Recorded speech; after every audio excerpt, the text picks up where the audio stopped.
먼저 본문의 말씀을 좀 읽도록 하겠습니다. 에베소서 6장 13절에서 17절에 있는 말씀을 좀 보도록 그렇게 하겠습니다. 에베소서 6장 13절부터 17절까지 이렇게 말씀합니다. 그러므로 하나님의 전신갑주를 취하라. 이는 악한 날에 너희가 능히 대적하고 모든 일을 행한 후에 서기 위함이라.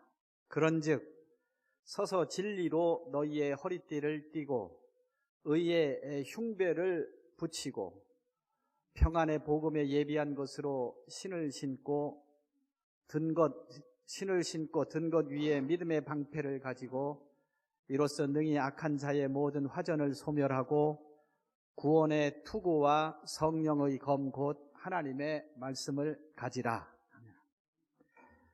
복된 안식일을 맞이하여서 우리 대구 알파시티의 가족들과 함께 안식일을 지낼 수 있어서 정말로 좋습니다. 그리고 안식일 학교를 또 이렇게 진행하는 모습들을 보면서 우리 허준성 집사의 또 여러 가지 많은 또 간증을 듣고 여러분들도 마음속에 감동이 있었지만 저도 여러 가지 많은 또 생각들도 들게 하는 그런 시간이었다 이런 생각이 들고 하나님 안에서 귀한 열매들이 맺혀지게 될 것을 저는 믿습니다. 제가 뭐 그렇게 오래 살진 않았지만 이렇게 쭉 그동안에 대구 경산에서의 목회를 이렇게 돌이켜 볼 때에 저희들이 생각하는 것보다는 하나님께서 잘 정리하여 주셔서 우리의 삶을 이끄는 모습을 개인이나 교회의 모습들 속에서 봅니다. 여러분 그거를 꼭 믿음으로 생각을 하시고 모쪼록 여러분 모두의 한 마음으로 주님 안에서 늘 믿음으로 살아가시고 주님의 이끌림을 따라서 삶을 살아가는 우리 가족들이 되시기를 간절히 바랍니다. 어제 어떤 장로님이 저한테 뭐 이렇게 식사를 하면서 이제 질문을 하셨어요. 뭐라고 질문하냐 하면 어떻게 하면은 이 교회가 더 성장을 하고 많은 사람들이 좀 더 많이 이렇게 교회에서 예배를 드리고 이렇게 할 수 있을까라는 이제 질문을 이제 하셨습니다. 사실은 그때는 제가 정확하게 잘 대답을 안 했지만 솔직하게 얘기하면 저는 그 답을 이미 다 알고 있습니다. 그래서 여러분들이 생각을 할 때에 이 알파시티 교회가 어떻게 하면 여기에 지금보다도 훨씬 더 정말 앉을 자리 없이 꽉 많은 사람들이 더 많이 모여서 하나님께 영광을 돌릴 수 있을까? 그랬으면 참 좋겠죠? 일단은 여러분들이 그렇게 될 것이라는 믿음을 가지셔야만 합니다. 여러분들이 이 교회 안에서 정말로 더 많은 사람들이 하나님께 영광을 돌릴 수 있는 그날이 오게 될 것이다 라는 믿음을 스스로가 가지셔야 됩니다. 우리 목사님부터 시작을 해서 온 교인들이 앞으로 어떻게 하면 어떻게 될까, 아니면 앞으로 어떻게 우리가 뭘 해가지고 더 이렇게 더 많은 사람들이 이곳에서 예배를 드리고 찬양과 영광을 돌릴 수 있을까, 그 고민을 하는 것은 필요하기는 하지만 더 중요하고 가장 근본적인 문제는 그것에 대한 믿음을 먼저 가지는 것입니다. 어떻게 할 것이냐는 문제는 이미 답이 성경에 나와 있습니다. 사도행전 2장에 보면은 여러분들이 이미 많이 들으셨던 대로 그거를 성경에는 우리에게 단순하게 그것에 대해서 이야기를 하죠. 그냥 제가 간단하게 읽어드리면 이렇습니다. 예수님께서 부활 승천하시고 난 다음에 제자들이 다 모여 있을 때에 2장 마지막 부분은 이렇게 얘기합니다. 믿는 사람들이 다 함께 모여 자기의 것을 나누고 그 다음에 각 사람들의 필요를 따라서 많은 사람들에게 나누어 주고 우리 함께 희생하고 헌신하면서 지역에 있는 필요되어지는 가난하고 힘들고 어려운 사람들과 나누고 날마다 마음을 같이하여 성전에 모이기를 힘쓰고 간단하죠, 그죠? 그 다음에 집에서 떡을 떼며 기쁨과 순전한 마음으로 음식을 먹고 아름다운 가정에서 하나님 안에서 복된 가정에서 기쁨을 나누고 또 그것에 그 기쁨을 함께하고 하나님을 찬미하고 온 백성에게 칭송을 받으니 그 다음에 뭐라고 얘기하냐면 주님께서 구원받는 사람들을 날마다 더하게 하시더라. 이게 교회 성장의 단순한 원리이면서도 확실한 원리입니다. 제가 경산 서북교회와 중동교회에서 있을 때 목회 이야기를 제가 길게 말씀드릴 시간도 없고 그럴 마음은 없습니다. 교회의 성장은 그렇게 복잡하지 않습니다. 먼저 여러분들이 하나님 안에서 믿음을 가지시고 이 교회는 주님께서 세우셨으니 주님께서 이끄실 것이라는 믿음을 확실하게 가지고 그 다음에 우리 모두가 한 마음으로 여기에 기록한 대로 끊임없이 다른 사람들의 연약하고 힘든 사람들의 필요를 바라보고 함께 나누고, 그것이 때로는 물질적인 것일 수도 있고, 때로는 저기 우리 김상태 장로님 같이 봉사를 할 수도 있고, 때로는 허준성 집사님 같이 특별한 교육을 통하여 있을 수도 있고, 나누고, 그 다음에 함께 모여서 교회 이게 하나님의 성전에 모이기를 힘쓰고, 자, 그러다 보면 주님께서 뭐라고 했냐? 날마다 하나님께서 이 구원받는 자들을 하나님께서 더하게 하시는 것입니다. 여러분들이 이 원리를 먼저 마음속에 생각을 하면서, 제가 서울에 이제 몇 시간 있으면 곧 올라갈 것이지만 제가 잊지 않고 이 교회를 위하여서 기도하겠습니다. 여러분들의 마음들 속에 정말로 이 교회, 이 두 교회가 합쳐졌으니 최소한 여기에서 한 300명 정도만 예배를 드릴 수 있는 날이 왔으면 참 좋겠습니다. 그렇게 될 거를 믿습니까? 여러분 마음속에 그 마음을 가지고 이 일들을 이루어가고 하나님의 일들을 마음속에 항상 그리면서 주님의 능력을 구하신다면 분명히 그날에 우리와 함께 할 것이라는 약속이 우리에게 있다라고 하는 것을 여러분 절대로 잊어버리지 마시고, 어제 말씀을 드렸던 대로 우리의 싸움은 혈과 육에 대한 싸움이 아닙니다. 그렇기 때문에 이 세상에서 살아가는 모습들 속에서 우리가 무엇을 먹을까, 무엇을 입을까, 내가 어떻게 살까, 어떻게 인정을 받을까라고 하는 싸움이 우리는 아니고 보이지 않는 악의 영들의 싸움이다라고 성경은 기록하고 있고, 그래서 오늘 본문의 말씀과 같이 하나님의 전신갑주를 취하라. 근데 그 전신갑주를 뭐라고 얘기하냐면 1번 진리로, 2번 의로, 3번 평안의 복음으로, 4번 믿음으로, 그 다음에 5번 구원의 투구와 성령의 곧 하나님의 말씀을 가지라, 이렇게 얘기를 해요. 이거를 복잡한 이야기지만 한마디로 얘기하면 여러분 보십시오. 1번 진리, 주님께서 말씀하시기를 내가 곧 길이요 진리요 생명이다, 이렇게 얘기를 하고, 그 다음에 2번 의가 되신 예수님, 평안의 복음, 복음이 뭐냐? 예수 그리스도를 통하여 주어지는 구원을 이야기하는 것이고, 예수 그리스도를 향한 믿음과 구원과 성령의 곧 하나님의 말씀. 주님은 뭐라고 얘기하시냐면 이 모든 말씀이 곧 내게 대하여 증거하는 것이니라, 이렇게 얘기를 하십니다. 한마디로 전신갑주를 입으라는 말은 우리의 생각과 우리의 삶과 우리의 모든 것들이 예수 그리스도로 이렇게 감싸지는 삶을 살라라고 하는 것이고요. 우리가 어떤 생각을 하든지 우리의 삶의 모습이라든지 삶의 목표라든지 이 모든 것들이 예수 그리스도와 연결되어지는 삶을 사는 것이 우리가 하나님의 전신갑주를 입는 삶이고, 여러분들이 그렇게 하면서 삶을 살아가신다면 주님의 놀라운 역사를 경험하고 그 다음에 이 세상에서 말씀을 드린 대로 가장 행복한 삶을 살 수 있을 것이다. 그래서 제가 오늘 설교의 제목을 어떻게 할까 그러다가 그래도 이렇게 사는 것이 행복합니다. 그래도는 왜 붙였냐 하면 이 죄악 세상 속에서 삶을 살아가지만 그래도 이렇게 살아가는 것이 행복합니다. 이래가지고 여러분들에게 몇 마디 말씀을 좀 드리려고 하는 것입니다. 이 세상의 사람들이, 특별히 한국 사람들은 엄청 복잡하고 바쁘게 살아갑니다. 뭐 대구 할 거 없이 서울 할 거 없이 그냥 아침에 일어나서 분주하게 삶을 살아가고 그 다음에 뭔가 일을 하고 그 다음에 돈을 벌고 어떻게든지 그렇게 살아가요. 그 다음에 뭐 정신도 없이 하루를 살아가고 한 주일 지나고 잘 모르겠지만 어떻게든지 그렇게 이 사업하는 사람은 사업하는 대로, 직장 다니는 사람은 직장 다니는 대로 열심히 삶을 살아갑니다. 왜 그렇게 사는 것 같습니까? 제가 가까이 있으면 다 질문을 하겠습니다만 여러분 왜 그렇게 사는 것 같습니까? 왜 그렇게 사냐면 2500년 전에 아리스토텔레스라는 위대한 철학자에게 어떤 제자가 물었습니다. 뭐라고 물었냐 하면 선생님, 인생을 살아가는 도대체 목적이 뭡니까? 라고 물었어요. 그 대단한 질문 아닙니까? 그러니까 그 철학자가 뭐라고 대답을 했냐 하면은 그 유명한 분이 인생을 살아가는 목적은 행복이다라고 이야기를 했어요.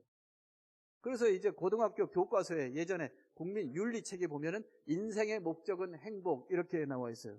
그래서 사람들은 태어나면서 잘은 모르겠는데 행복이라는 걸 찾아가지고 그렇게 분주하게 삶을 살아가는 거야. 아이들이 태어나고 초등학교도 되기 전에 한글 배운다 그러고 요새는 초등학교 되기 전에 한글을 다 떼고 다 학교를 가죠. 그죠? 1학년 되기 전에 제가 기억에는 제가 3학년 정도까지 가가지고 그거 한글 다 읽는 거를 예전에는 다 했던 것 같은데 요새는 학교 가기 전에 한글 다 떼고 영어 다 배우고 얼마나 고달파 애들이 고달프게 살아가요. 초등학교 5학년 때 제가 그 구구단 도장을 찍었던 기억이 납니다. 선생님 앞에서 구구단 외워가지고 자 오늘 7단 외웠으니까 7단, 8단 도장을 찍었는데 지금은 초등학교 들어가기 전에 구구단 다 외워가지고 가야 돼. 고달퍼 애들이. 왜 그럴까? 부모들의 생각 속에 그렇게 해야지 아이들이 경쟁에 뒤처지지 않고 조금이라도 행복할 수 있을 것이다 라고 생각을 하기 때문에 그래요. 여러분 그렇지 않습니까? 그죠? 그러고 난 다음에 아이들이 10대 중학교 고등학교를 거치면서 왜 그렇게 힘들게 공부해라 뼈 빠지게 그렇게 하면서 그럴까? 행복해야 될 것 같아서 그래. 대학교 지나고 대학교 가가지고도 거기서 멈추지 않고 막 직장 간다고 또 막 힘들게 뭘 하고 직장 가서도 뼈 빠지게 일을 하면서 삶을 살아가. 왜 그러냐면 그렇게 하는 게 행복할 것 같은 거라. 자, 그렇게 하면 행복할까요?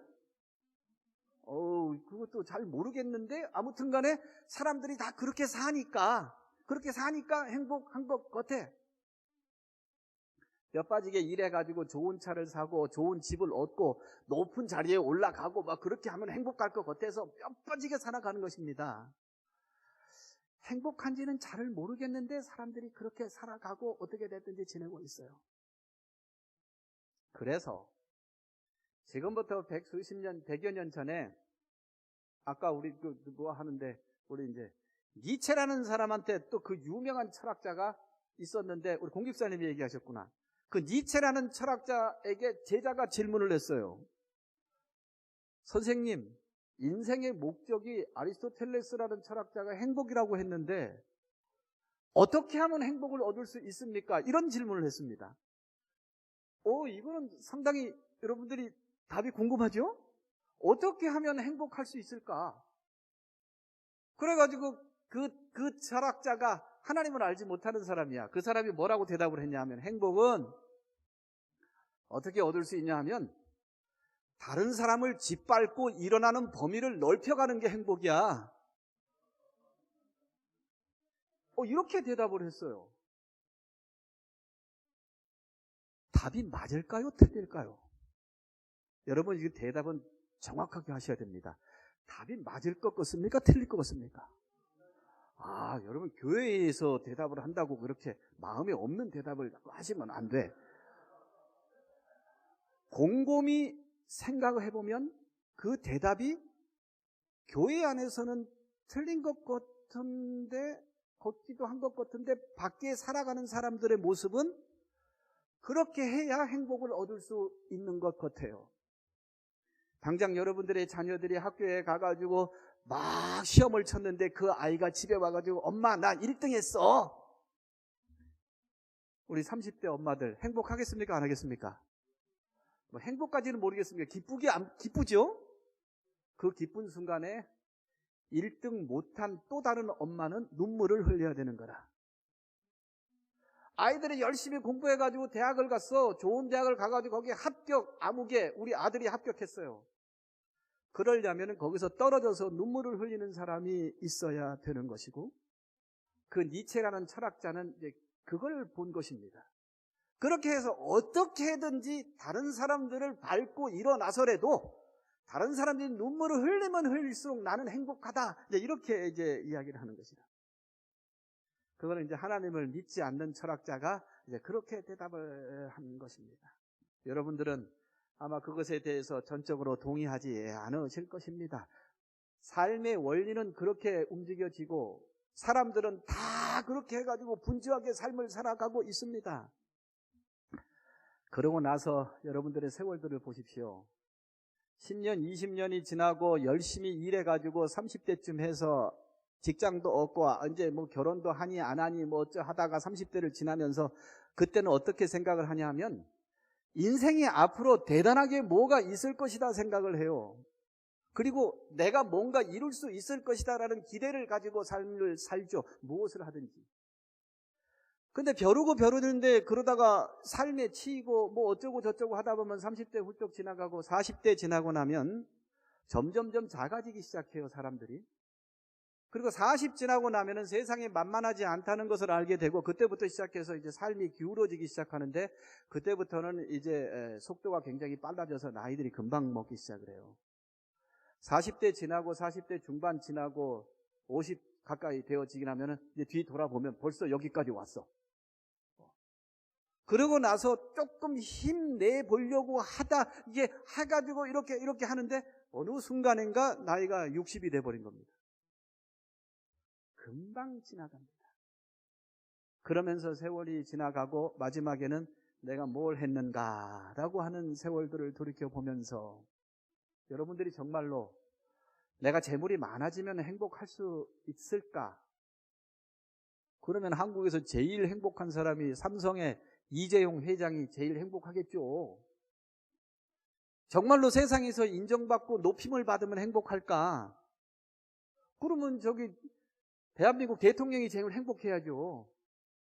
윤석열 대통령 전에 누가였습니까? 대통령이. 문재인 대통령. 행복해 보이십니까?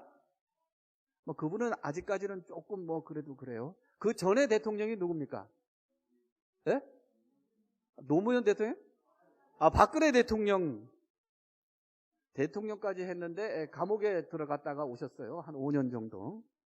그 전에 노무현 대통령은 자살하시고 그 다음에 그 전에 대통령들은 다 그런 식으로 해가지고 인생을 마치고 끝까지 가가지고 박정희 대통령이 가지면 총에 맞아서 돌아가셨어요. 그런 걸로 우리에게 행복을 가져다 주지는 않는다는 것입니다. 이제 여러분들이 이 세상의 삶의 모습들 속에서 말씀을 드린 대로 혈과 육의 싸움 속에서 이 세상에서 주어지는 일로 내가 행복할 수 있을 것이다 라는 생각을 아예 내려놓으셔야 행복합니다. 여러분, 제가 이 삶의 원리를 성경을 통해서 일단 말씀을 드리겠습니다. 여러분들이 자녀들을 잘 키워서 그 자녀들이 다음에 나에게 굉장히 많은 혜택을 주면 내가 행복할 것 같다. 이제 좀 한 20, 30년 지나고 나보니까 자녀들을 통하여서 여러분들이 큰 유익을 좀 받아서 행복한 것 좀 같습니까? 지들만 잘 살면 돼. 뭐 거기서 해가지고 지들이 굉장하게 부모들에게 큰 유익을 줄 수 있을 것이냐? 그렇게 안 돼요. 여러분들이 생각할 때에 여러분들의 남편이나 여러분들의 아내가 대단한 능력을 가지고, 특별히 남편이 굉장한 능력을 가지고 아내인 사람에게 혜택을 줘가지고 좀 행복할 것 같습니까, 여생이? 나이가 들면은 그냥 가만히만 있으면 돼. 사고만 안 치면. 제가 남자의 대표로서 말씀을 합니다만 뭐 그렇게 큰 도움 안 되는 것입니다. 마음속에 생각할 때, 처음 결혼할 때는 우리의 배우자를 통하여 내가 되게 행복할 수 있을 것 같다. 처음엔 그렇게 생각할 수 있어요. 지나고 나면 그것도 아니라고 하는 것입니다. 그렇다면 이 생의, 사생의, 세상의 3대 모습, 삶의 모습들 속에서 혈과 육으로 관계되어지는 것은 우리에게 진정한 행복을 줄 수 없구나. 주님 안에서 여러분들이 그 깨달음을 가지셔야 될 것이고요. 그렇다면 우리는 어떻게 삶을 살아야만 될 것인가? 첫 번째로 여러분들의 삶의 모습들 속에 이제는 세상이 아니라 주님을 본받는 삶을 살아야 되겠다. 내가 주님을 본받으며 주님을 닮아가는 삶을 살아야만 되겠다. 자, 그게 여러분들이 행복할 수 있는 첫째 조건입니다. 에베소서 5장 1절에 이렇게 기록합니다. 그러므로 사랑을 입은 자녀같이 너희는 누구를 본받는 자? 하나님을 본받는 자가 되라. 이렇게 얘기하고 있어요. 이 세상에 살아가면서 사람을 본받고 세상을 본받는 것 말고 오늘 사도 바울은 우리에게 이렇게 이야기를 합니다. 너희는 하나님을 본받는 자가 되고 그리스도께서 너희를 사랑하신 것 같이 너희도 사랑 가운데 행하라 라고 얘기해요. 이 세상에 살아가면서 여러 가지 많은 일들이 있지만 여러분들은 하나님의 백성들입니다. 그렇기 때문에 여러분들의 삶의 모습 속에 주님을 닮아가고 주님의 성품을 따라서 살아가고 주님의 모습대로 살아가면서 우리가 삶을 살아가고 날마다 주님을 묵상하고 사랑과 온유와 겸손 속에서 삶을 살아가고 그게 굉장히 재미없어 보이지만 제가 확신하건대 주님의 모습을 닮아가면서 삶을 살아가는 것보다 이 세상에서 더 행복할 수는 없는 것입니다. 여러분들이 이 땅에서 살아가면서 내가 어떻게 하면 더 행복할 수 있을까? 세상은 얼마나 더 많이 얻고 얼마나 더 인정받고 얼마나 더 누리는가의 행복의 기준이 있지만 진짜 행복은 거기에 있는 게 아니라 예수 그리스도를 닮아가면서 그분의 모습으로서 자신이 변화가 되고 그렇게 삶을 살아가는 것에 진정한 행복이 있다라고 하는 것을 잊지 마시고요. 여러분들이 어쩔 수 없이 죄의 현실 속에서 삶을 살아가기 때문에 아마 내일이 되어지면 또 부딪히면서 삶을 살아가겠지요. 괜찮습니다. 그래서 그래도 여러분들이 예수 그리스도를 닮아가고 주님의 성품으로 변화되어지는 삶들 속에서 행복을 누리시고 그 진정한 행복이 날마다 여러분들의 행복이 되시기를 간절히 바랍니다. 그렇다면 우리의 삶이 이 모습들 속에서 많은 사람들에게 비추어지고 정말 아름다운 모습으로 나누어지면 주님께서 하나님의 구원을 받는 사람들을 날마다 더하게 하는 역사가 이곳에서 있게 되어진다라고 하는 것입니다. 두 번째는 어떤 삶을 살아야 되느냐? 이 죄악 세상들 속에서 행복할 수 있는 두 번째 비결은 주님을 높이는 삶입니다. 고린도전서 10장 31절에 이렇게 기록합니다. 그런즉 너희가 먹든지 마시든지 무엇을 하든지 다 하나님의 영광을 위하여 하라라고 이야기해요. 이제는 자기 스스로를 높이는 삶이 아니고 세상을 높이는 삶이 아니고 주님을 높이는 삶을 사는 것. 여러분 한번 잘 생각해 보십시오. 여러분들이 이 세상의 삶을 살아가며 우리가 주님을 높이면 주님께서 여러분들을 높이실 것입니다. 여러분들이 그분의 영광을 위하여 삶을 살면 그분께서 우리를 영광스럽게 하실 것이고 우리가 그분을 세상 속에서 인정하면 그분이 우리를 온 우주에서 인정할 것입니다.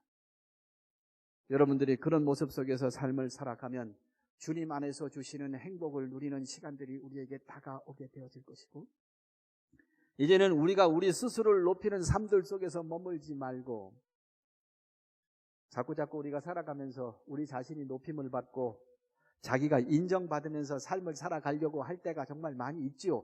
죄 때문에 그래요.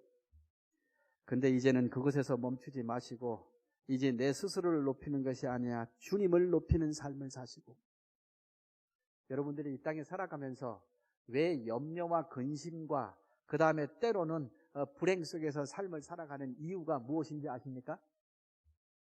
다른 것이 아니야. 자기가 자기 스스로를 높이고 자기가 이 세상들 속에서 인정받으려고 하기 때문에 그렇습니다. 왜 그러냐 하면 그렇게 살다가 다른 사람이 나를 높이지 않고 인정을 하지 않기 때문에 스스로가 힘들어하고 스스로가 괴로워하면서 삶을 살기 때문에 그래요. 이 세상에 사는 사람들의 모습들이 많이 그렇게 살아가고 있는 것입니다. 여러분들이 이제는 내가 높임을 받는 것이 아니라 주님을 높이는 주님이 높임을 받는 삶을 살아야만 되겠다. 내가 이 세상들 속에서 인정받는 것이 아니라 이 주님이 세상 속에서 인정을 받으면서 삶을 살아갈 수 있도록 해야 되겠다. 마태복음 6장 33절에 기록합니다. 너희는 먼저 그의 나라와 그의 의를 구하라. 그리하면 이 모든 것을 너희에게 더하시리라.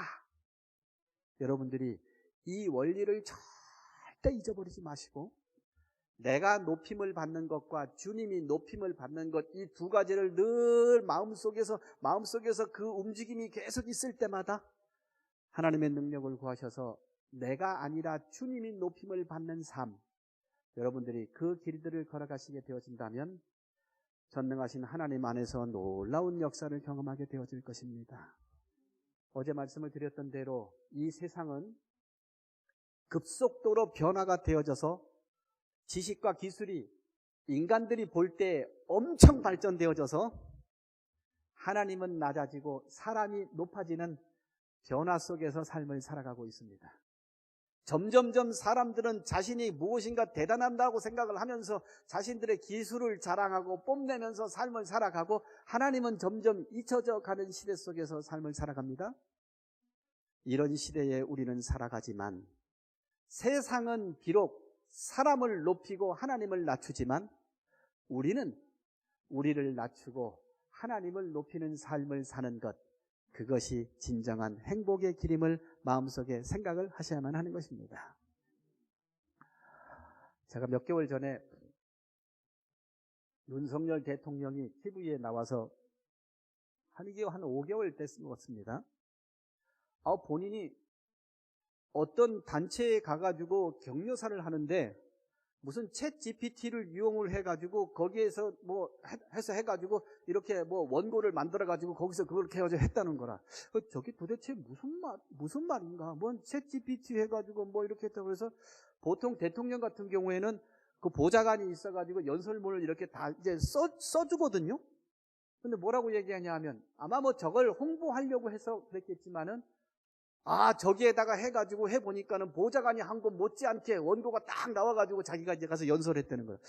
도대체 저게 뭔가 해가지고 제가 관심을 가지고 인터넷에 구글에 찾아가지고 들어갔어요. 갔더니 챗 GPT 이런 게 있더라고요. 그래서 회원을 가입을 했어요. 가입을 해가지고 도대체 이게 뭔가 해가지고 제가 이렇게 이제 살펴보니까 이게 뭐냐 하면 기계하고 대화를 나누는 거야. 그래가지고 이 기계는 무슨 기계냐면 소위 세상에 있는 모든 자료를 다 모아가지고 그거를 갖다가 데이터베이스화, 좀 어려운 말이지만 한 군데 모아가지고 아무튼 간에 그 가진 기계를 가지고 내가 대화를 나누는 거라. 참 대단하다. 이렇게 했어요. 제가 연합회에 있을 때 여러 가지 재미없는 일을 많이 했는데 재미없는 일들 중에 한 가지가 뭐냐면 1년에 한 번 정도씩 대총회하고 지회에다가 연합회의 활동 상황에 대한 내용들을 정리해서 리포트를 올리는 일을 했어요. 그러면 그 대총회하고 지회에 있는 분들은 이제 미국 사람들이고 영어로 올려야 되잖아요. 그래서 어떻게 했냐 하면은 일단 한국말로 원고를 다 작성을 해. 한 4장, 5장 A4 용지로 딱 작성을 합니다. 그러면 내가 이제 영문과도 안 나왔고 미국에서 살지도 않았으니까는 사전 찾고 찾고 이렇게 해가지고 영어를 다 완성합니다. 그때까지 걸리는 시간이 며칠 걸리냐면 원고 작성하는 거는 한국말로 하니까는 반나절 하루면은 다 해요. 영어로 다 옮기고 뭐하고 하는데 한 3일에서 4일 걸립니다. 그것도 모자라서 이제 마지막에는 다 되면은 이제 미국에서 사는 조카한테 파일을 보내가지고 이제 원고를 체크하게 해가지고 이제 다시 받아가지고 그걸 해가지고 이제 대총회로 올렸어요. 한 4일, 5일 걸렸죠. 지금은 챗 GPT를 이용하면은 시간이 얼마나 걸리냐 하면 3분 걸립니다. 요거는 어떻게 하냐면 원고를 다 작성을 해가지고 이 챗 GPT라는 곳에 해가지고 거기다 올려가지고 거기에다가 요거 영어로 만들어 줄래? 그러면 이렇게 영어로 딱 작성을 해요. 딱 10초에서 15초 걸립니다. 원어민이 한 것 같이. 그리고 거기다가 뭐라고 달아놨냐면 대화를 하다 보면 요 문장은 애매한데 요렇게 바꾸면 어떨까요? 기계가 저한테 질문을 합니다. 그러면 제가 그거에 대해서 의견을 같이 나누는 거라. 제가 3달 전에, 2달 전에 결혼식 주례를 한 적이 있습니다. 여러분들 혹시 아실지 모르겠어요. 권영섭 집사님이라고 아마 여기 대구에 이제 우리 집사님 하셨던 분이 계셔요. 그 딸이 결혼을 했습니다. 미국에서 살다가 연락이 와서 제가 주례를 하라고 해서 제가 주례야 뭐 늘상 하던 거 하겠습니다. 그 다음 말, 목사님 영어로 해주셔야 됩니다. 이거. 왜냐하면 남편이 미국 사람이야. 거기가 시어머니 미국 사람. 온다 그러니, 아이고, 대답은 그냥 예 했습니다. 이걸 어떻게 할까? 다행히 제가 이 챗 GPT를 알고 난 다음에 그 의뢰를 받았어요. 주례를 딱 쓴 거, 그거는 예전에 다 이렇게 해놓은 거 있으니까는 원고 다 이렇게 해가지고 딱 이렇게 돌려가지고 여기에다가 원고를 넣어가지고 영어로 바꾸었습니다. 10초 걸렸습니다. 그러고 난 다음에 그 원고를 쫙 읽어보니까 너무 잘 썼어. 이거는 한국말 영어가 아니라 미국 영어로 그냥 쫙 써가지고 그렇게 해가지고 그 원고를 제가 프린터 해가지고 가가지고 주례를 했습니다. 이게 시대가 어떤 시대냐 하면 이제는 이걸 내가 경험을 하면서 앞으로는 이것이 훨씬 더 바뀌어지게 되어질 것이고 이거 나왔을 때는 이게 무료로 나왔을 때입니다. 그런데 1달, 2달 지나고 나니까 유료가 되기 시작해서 챗 GPT 3.5에서 4.0 이렇게 나오기 시작을 했어요. 그런데 그 4.0은 뭐라고 나오냐 하면 카메라까지 장착되어져서 나오는데 어떤 한 사람이 자기 냉장고에 있는 재료들을 카메라로 딱 찍었어요. 그 다음에 챗 GPT에 딱 올려가지고 요리 뭐 할까? 라고 질문했더니 그 재료에 가장 적당한 조리법을 영어로 딱 올리는 것입니다. 그리고서 요리는 한국말로도 올립니다. 이렇게 만들고 요거는 요렇게 해가지고 요리 만들었는데 시대가 엄청 바뀌어집니다. 이러면서 사람들은 하나님을 잊어가고 있는 것입니다. 이제는 자신의 문제가 다가올 때에 전능하신 하나님의 능력을 향하여서 자신을 여는 것이 아니고 세상의 기계를 향하여서 질문을 하는 것이죠. 내가 어떻게 하면 할 수 있을까? 질문을 합니다. 대답 다 합니다. 이 기계가 미국 변호사 시험도 합격을 하고 이 기계가 의사 시험도 다 합격을 했어요. 문제 다 집어넣으니까 답이 다 나와. 앞으로 없어질 직업들 참 많습니다. 그래서 오늘 허준성 집사님이 그 교육을 하는데 정말로 가치 있다. 지역에 있는 여러분들 많이 소개하셔가지고 정말로 많은 사람들이 정말로 배울 거는 많이 배워서 그것이 봉사하고 나뉘어지는 데 사용되어 주셨으면 참 좋겠어요. 점점점 많은 사람들이 사람을 높이고 주님을 낮추는 시대 속에서 살아가고 있습니다. 그러나 그것이 행복일까? 기술은 발전했는데 그것이 행복일까? 그렇지 않다라고 하는 것입니다.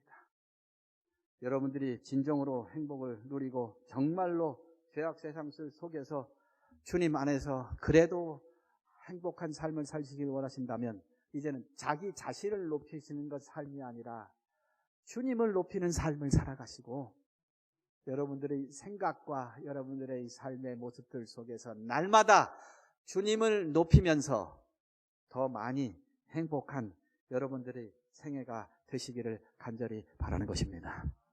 마지막으로 3번째, 우리는 어떻게 살아야 될 것이냐. 이제는 높임을 받는 우리 주님을 세상에 드러내는 삶을 사셔야만 합니다. 베드로전서 2장 9절에 기록합니다. 오직 너희는 택하신 족속이요 왕같은 제사장들이요 거룩한 나라요 그의 소유된 백성이니 이는 너희를 어두운 데서 불러내어 그의 기이한 빛에 들어가게 하신 자의 아름다운 덕을 선전하게 하려 하십니다. 우리 주님을 이 세상에 드러내고 이 주님을 이 세상에 알리고 하면서 이 세상들 속에서 여러분들이 삶을 살아가는 것입니다. 큰 재물이 없어도 괜찮고요. 여러분들의 직업이 대단하지 않아도 괜찮고요. 여러분들이 많이 배우지 않으셔도 괜찮고요. 지금 여러분의 지금의 모습을 가지고 주님을 어떻게 하면 세상에 드러낼 수 있을까를 마음속에 생각하시고 여러분들이 그렇게 살아가신다면 나의 말과 나의 행동과 나의 작은 것으로 주님이 세상에 드러낼 수 있는 모습이라면 우리 알파시티 교회 가족 여러분들이시여, 그렇게 살아갈 수 있도록, 그런 용기를 가질 수 있도록 주님의 능력을 구하시게 되기를 간절히 바랍니다. 이제 나이가 들어서 나는 아무것도 할 수 없겠습니다. 정말 할 수 없겠습니까? 그러면 기도하시기 바랍니다. 우리의 자녀들, 우리의 젊은 세대들을 위하여서 기도하시기 바랍니다. 아이고, 나는 가진 것이 아무것도 없습니다. 괜찮습니다. 그리고 나는 이 세상들 속에서 대단하게 복음을 전하고 말씀을 전한 말주변도 없고 능력도 없고 아무것도 없습니다. 10달란트도 괜찮고 5달란트도 괜찮고 한 데나리온도 괜찮습니다. 아무것도 괜찮은데 하나님 아버지, 이제는 우리 주님이 세상에서 드러내질 수 있는데 제가 작은 도구가 되게 도와주시옵소서. 여러분 기도하신다면 저는 그것이 이 세상에서 살아가는 삶의 모습들 속에서 가장 행복한 삶의 모습인 것임을 확신합니다. 여러분들이 이 믿음의 원리, 삶의 원리를 절대로 잊어버리지 마시고 오늘 이후부터는 여러분들이 이 세상들 속에서의 삶의 원리 있지 않습니까? 혈과 육의 싸움들 속에서 끊임없이 투쟁하면서 뭔가 행복이라는 걸 얻을 수 있을 것 같이 살아가는 그 삶의 모습 있지 않습니까? 그거 다 이제는 내려놓고 주님께서 우리에게 주신 대로 우리 주님을 날마다 닮아가며 우리 주님을 높이며 우리 주님을 드러내며 그렇게 하면서 살아가는 삶의 모습 속에서 진정한 행복을 누리는 하나님의 자녀들이 되시기를 간절히 바랍니다. 이 세상의 많은 모습들은 이미 아시는 대로 죄악 세상 속에서 삶을 살아갑니다. 세상 다는 몰라도 대한민국만 놓고 봐도 정말로 안타까운 일이지만 오늘 이 안식일을 지키는 오늘 이 하루 동안에 35명에서 40명이 자살을 했습니다. 오늘 이 하루가 맞춰지는 이 하루 동안에 40명이 자살을 하는 게 대한민국의 모습입니다. 10명에서 15명이 교통사고로 오늘 죽을 것입니다. 예외가 없습니다. 오늘 이 하루 우리의 부모님들이, 아버님들이 일터에 나가서 나 오늘 잘 갔다 올게 라고 인사하고 일터에 갔다가 돌아오지 않는 아버지가 3명이나 됩니다. 제가 기업체 또 사장이라다가 보니까는 이 여기 기업들 운영되어져서 무슨 재난 뭐 관계되어져서 나라에서 이렇게 무슨 뭐라 그럴까요? 무슨 하나 이렇게 채팅방을 만들었는데 그 채팅방은 다른 게 아니야. 오늘 하루 사고 나서 죽은 사람 리스트가 계속 올라옵니다. 왜 올라오냐 하면 그거를 회사 직원들에게 알려가지고 경각심을 주라고 계속 올라와. 제가 시간상 그걸 다 읽지 않겠습니다만은 어떤 사람은 지게차를 어제 같은 경우에도 지게차를 운영하다가 그 모래더미 하다가 그 지게차가 옆구로 깔렸는데 그 운전대가 거기에다가 그냥 이렇게 눌려가지고 거기서 죽었고, 어떤 사람은 2층 기둥에 올라가가지고 스레트를 고치는데 그것이 딱 뒤집어져가지고 그것하고 같이 넘어져가지고 그렇게 해서 죽기도 하고, 어떤 사람은 기계에 깔려가지고 그 기계에 손을 넣었다가 몸까지 들어가가지고 죽기도 하고, 그게 지금 대한민국의 모습입니다. 수많은 사람들이 그렇게 행복이라고 하는 것을 찾기 위해서 삶을 분주하게 살아가기도 하지만, 그러나 우린 죄 때문에 어쩔 수 없이 슬픔과 고통 속에서 이 세상의 모습들이 움직여지고 있습니다. 어쩌면 우리도 죄의 결과 속에서 힘들고 어려운 때가 왜 없겠습니까? 우리의 자녀와 우리의 모든 가족들과의 문제 속에서, 때로는 건강의 문제 속에서 힘들고 안타까워할 수 있죠. 그러나 믿음의 가족 여러분들이시여, 절대로 잊어버리지 말 사실은 저희들은 절대 거기에 매여서만 사는 사람들이 아니고 하늘의 소망을 가진 사람들이다 라고 하는 것을 여러분 잊어버리지 마시고요. 이 힘들고 지친 세상들 속에서 우리가 살아가기는 하지만 여러분들이 그것 때문에 너무 괴로워하고 힘들어하고 또 때로는 기뻐하고 너무 그렇게 하지 않으셔도 되겠습니다. 진짜 행복은 날마다 주님의 모습을 닮아가며 사랑과 겸손과 온유 속에서 주님의 모습을 세상에 나타내는 것이고, 주님이 날마다 나의 삶들 속에서 높임을 받으면서 우리의 삶이 이어지고 주님을 이 세상에 어떻게 하였든지 드러내면서 삶을 살아신다면 확신하건대 세상이 절대 줄 수 없는 행복을 여러분들이 누리시면서 삶을 살게 되어질 것을 확신하는 것입니다. 우리 대구 알파시티교회 모든 믿음의 가족들, 이미 아시는 대로 저는 수십 년 동안 이곳에 있으면서 우리 경산 서북교회, 또 중동교회, 대구 시직교회 다 우리의 가족들을 머릿속에 기억을 하고 있고 저와 연결되어져서 저의 삶을 꼴지운 세월들이 있습니다. 30대, 40대, 50대, 이제 60 이제 넘어가고 있습니다. 그 모든 과정들 속에서 우리는 함께하고 하늘의 소망을 가지고 삶을 살아가는 하나님의 백성들입니다. 남으신 세월 동안 주님을 통하여서 힘을 얻고 주님을 통하여서 기쁨을 누리고 그 속에서 삶의 의미를 발견하시고 끝까지 여기 계신 여러분들 한 분도 빠짐없이 이후로 교회를 떠나지 마시고 믿음 안에서 하늘의 소망 가운데 주님께서 이 땅에 오실 때까지 그 믿음을 간직하셨다가 우리 주님께서 이 땅에 오셔서 저 하늘로 이어지는 삶을 사실 때에 모두가 다 저 하늘나라에서 영원한 삶을 누리시는 우리 모든 하나님의 백성 되시기를 간절히 바라면서 말씀을 마치도록 하겠습니다.